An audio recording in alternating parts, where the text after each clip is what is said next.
मंत्री श्रवण कुमार का बयान। नेता प्रतिपक्ष तेजस्वी यादव ने बिहार सरकार पर आरोप लगाया है कि ट्रांसफर पोस्टिंग के नाम पर पैसा उगाही की जा रही है।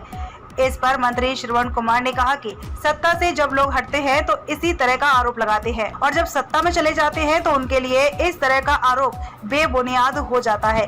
कहीं न कहीं सत्ता से हटाने का मलाल होता है, वही मलाल सता रहा है उनको, इसीलिए तरह तरह की बात बोल रहे हैं, लेकिन उनके बातों में कोई दम नहीं लगता। लेकिन कुछ बोल करके अपने लोगों को खुश करना चाहते हैं, जनता में भ्रम की स्थिति फैलाना चाहते हैं। तेजस्वी यादव ने कहा कि नीतीश कुमार थक चुके हैं। इस पर मंत्री श्रवण कुमार ने कहा कि जब नीतीश कुमार के साथ लोग आते हैं तो ऐसे ऐसे कसीदा कसते हैं कि शायद डिक्शनरी भी फेल हो जाए, और जब हटते हैं और इस तरह का मनगढ़ंत आरोप लगाते हैं कि उससे बड़ा कोई कसीदा ही नहीं है। बिहार और देश की जनता देख रही है, जब सत्ता में जाते हैं तो क्या बोलते हैं और जब सत्ता से बाहर जाते हैं तो क्या बोलते हैं। 2025 बिहार विधानसभा चुनाव में क्या एनडीए की फिर वापसी होगी? इस पर मंत्री श्रवण कुमार ने कहा कि पूरी तैयारी है। 2025 का चुनाव एनडीए के पक्ष में होगा, जो हमारा गठबंधन है उसके पक्ष में होगा। पूर्ण बहुमत के साथ सरकार बनाएंगे। हमने जो काम किया है बिहार में, उसे कारण से हम बिहार में सरकार बनाएंगे और भारी बहुमत से सरकार बनाएंगे। प्रशांत किशोर का कुनबा लगातार बढ़ रहा है और कह रहे हैं कि 2025 में एनडीए का सुपड़ा साफ हो जाएगा। इस पर मंत्री श्रवण कुमार ने कहा कि आने दीजिए, जब टाइम आएगा तब सब पता चलेगा। ढोलक पर जितनी ताल लगानी चाहिए नहीं लगता है, दूसरे ही जगह ताल ठोकते हैं। ठोकने दीजिए, जो लोग ताल ठोक रहे हैं उनको 2025 में पता चल जाएगा। पटना से पारसनाथ की खास खबर। बहाने बिहार में खूब पैसा उगाई की जा रही है। जो IAS अधिकारी हैं उन्हें मलाईदार जगह दिया है। देखिए, सत्ता से जब हटते हैं लोग तो इसी तरह का आरोप लगाते हैं, और जब सत्ता में चले जाते हैं तो आरोप के लिए इस तरह का बुनियाद हो जाता है।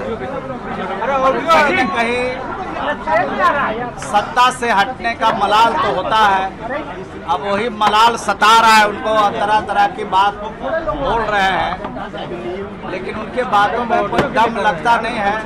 लेकिन कुछ बोल करके अपने लोगों को खुश करना चाहते हैं, मीडिया में बना रहना चाहते हैं, जनता में भ्रम की स्थिति पैदा करना चाहते हैं। हो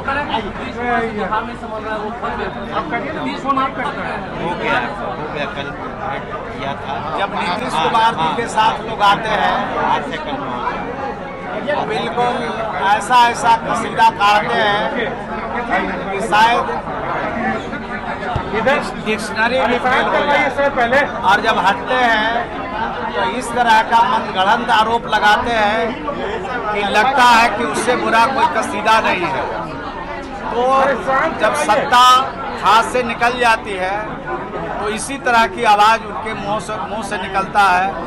ओछी बात, छोटी टिप्पणी करके वो अपना नुकसान कर रहे हैं। बिहार की जनता, देश की जनता देख रही है कि जब सत्ता में जाते हैं तब क्या बोलते हैं और सत्ता से बाहर होते हैं तब क्या बोलते हैं। जब नीतीश कुमार जी के बगल में बैठते हैं तब क्या बोलते हैं, हटते हैं तब क्या बोलते हैं। देश की जनता से पूरी तैयारी है। 2025 का चुनाव एनडीए के पक्ष में होगा, गठबंधन जो हमारा है उसके पक्ष में होगा। अब पूर्ण बहुमत के साथ सरकार बनाएंगे, और हमने जो काम किया है बिहार में और बिहार के लोगों के लिए जो काम किया है, खास करके गरीबों के लिए काम किया है, और बिहार को जो विशेष तौर पर आर्थिक सहायता भारत सरकार से मिली है, उस सहायता का जब पूरा उपयोग करेंगे तो बिहार और तेजी से आगे बढ़ेगा, बिहार की और तरक्की होगी। और जिन क्षेत्रों में बिहार पिछड़ा हुआ था उन क्षेत्रों में जब बिहार आगे बढ़ेगा तो लोगों को बेहतर लगेगा, अच्छा लगेगा, और इस कारण से फिर हम एनडीए की सरकार बनाएंगे और भारी बहुमत से सरकार बनाएंगे। प्रशांत किशोर का कुनबा लगातार बढ़ रहा है, कह रहे हैं कि 25 में एनडीए का सुपड़ा साफ हो जाएगा।